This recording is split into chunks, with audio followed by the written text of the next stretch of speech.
Hey, today I will review book Attitude is Everything, Chapter 6. And Chapter 6 title is Warning, Attitude Hazards Ahead. Warning, Attitude Hazards Ahead. It's a quite short chapter, but is a lot of great things in there. So, like always, I will read the quotes and I will share my perspective on that. So, first thing I would love to start from very short sentence that he wrote. You are here to make a difference. So, it means when you're going through stuff, at the end of the day, we need to ask ourselves, why we are doing things. Because when you realize that you are here to make a difference, you're putting emphasis on others, not on yourself. Because sometimes we have negative speech to ourselves because we think about ourselves, how we look. But when you really focus on others, it's much easier to really make things happen. Take trash out. As innocently as they may have been intended, the words of others entered into my mind as negative input and began to eat away at my confidence. I didn't take my PIM, that is personal attitude interrupt, to protect my ear gate. I had allowed it garbage to come into my mind. So it means we need to be very careful because other people really didn't meant to reduce your confidence. They didn't meant to take away your attitude. But it's just small things that they mentioned could potentially really destroy our confidence, our attitude. So we need to be very, very careful. Just as we take the trash out of our homes on a daily basis, we must get the garbage out of our minds. Why we let people rent the space for free, especially if they are moving in with the garbage. We need to understand that other people throw garbage into us. And if they throw garbage at us, we need to take trash out. I need to understand that there's no free place in our mind. We need to protect our mind.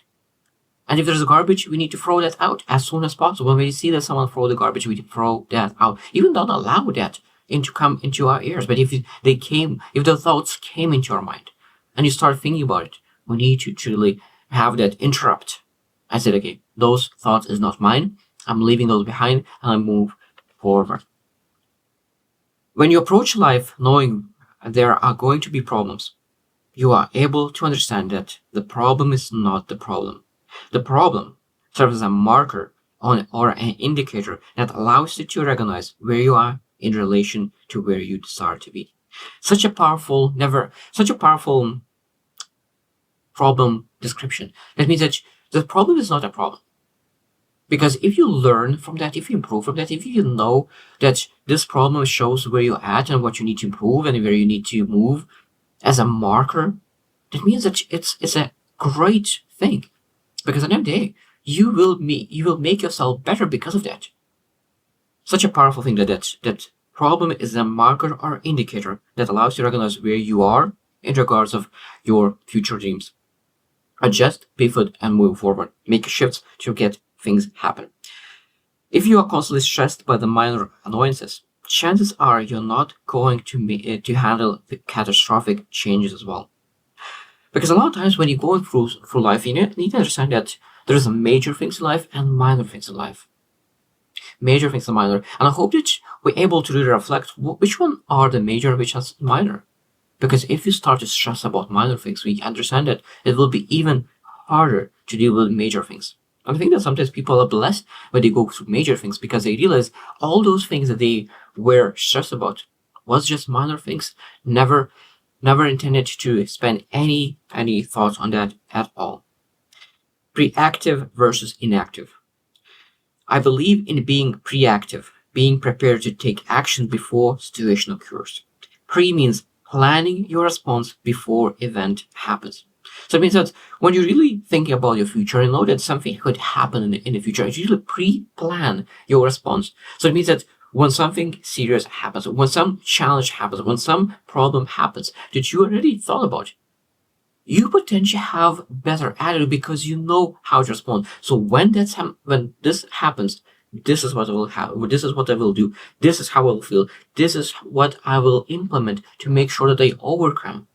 So of course, it's much better to have great attitude when you pre-handle things, or if you prevent, or sometimes you know that what kind of actions will take when something happens. So that means that you're able to be proactive. Such a powerful thing.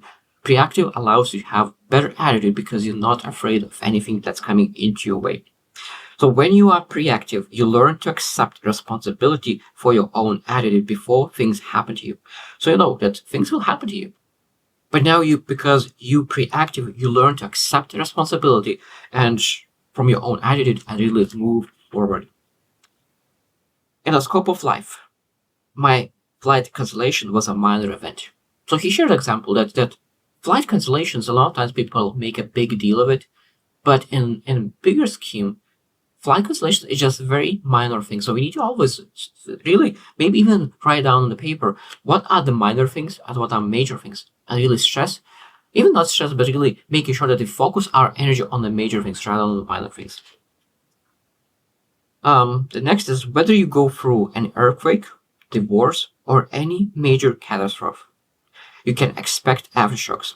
An aftershock is a continued disruption on a major inconvenience that occurs after the initial hazard appears to be over.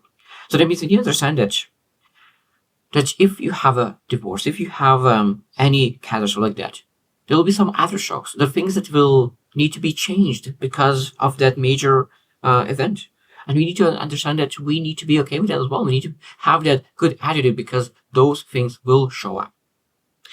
Catastrophic life hazards have a way of throwing you completely off balance. When devastation hits you and you feel as if your life is no longer yours to control, it's important to reestablish routine. This is very powerful. When devastation hits and you feel as if your life is no longer yours to control, it's important to reestablish routine. That means that you're able to really start saying, I'm not able to control this part, but I will control what I'm able to control. And routine is one of the best ways to really get back control of your life. This could be something as basic as getting up at the same time each day and having a set time to meditate or pray or eat. Yeah, so you're able to understand, okay, what small things that you're able to build in your routine to make sure that you get the best results possible. Keeping your faith. It's important to walk by faith, not by sight. Remember that don't let your vision fool you, because you may look around and see that things are not immediately getting better. This is where faith comes in. Faith is evidence of things not seen but hoped for. So it means that faith is a very beautiful thing because it allows you to really move forward no matter what you see. Because sometimes sight is a lying.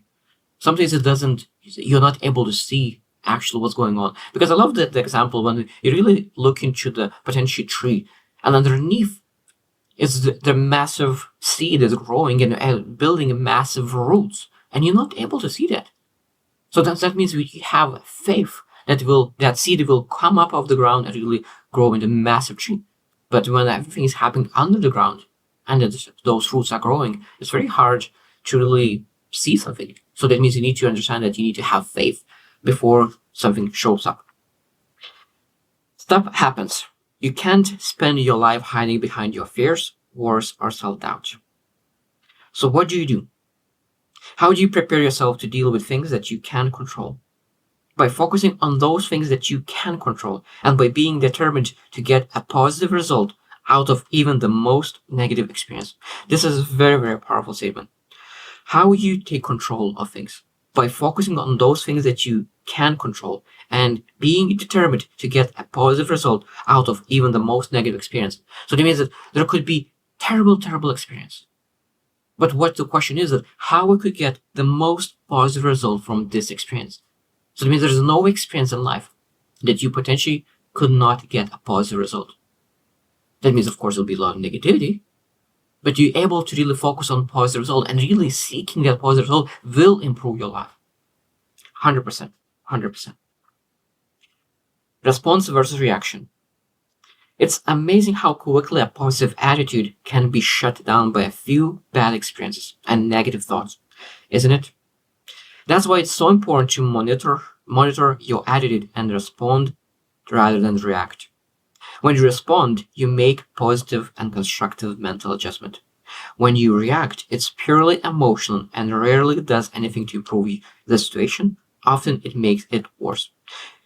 That means that when life throws you at something, you're able to react based on your emotions or you're able to respond. So you really reflect and say, how is supposed to take action right now? At that moment, that thought allows you to really making sure that you make the best choice ever, because we want to react. We want to really take action and really make things better. But if you act very fast, it means that you really didn't thought, and a lot of times that reaction leads to even worse outcomes. So when you simply react, you go with your gut emotional instinct, with little thought of the long range consequences. When you respond, your brain is fully engaged and your self awareness is high. You have long term big picture in mind. So it means when you react, it could be that you're thinking just about short term gratification. But when you really respond, you're able to say, how I'm able to delay gratification and really make actions based on long term perspective, really get the results for the future, for the things that I want to achieve rather than right now, to really reduce the stress. And the last thing that I want to really mention is that fear cannot scare a person who is at peace with God. There is no room, opportunity, or place for fear in such a person. Remember, you must have faith. So that means that for people who have faith, of course, this is a great message to remember that when you have faith, there's nothing could really create a fear, because sometimes when you think about game, you can potentially have fear or you can have faith, and you're able to choose which one you want to have in your life. So that's great chapter. We need to, of course, there'll be a lot of hazards in your attitude, and I'm looking forward to read chapter 7.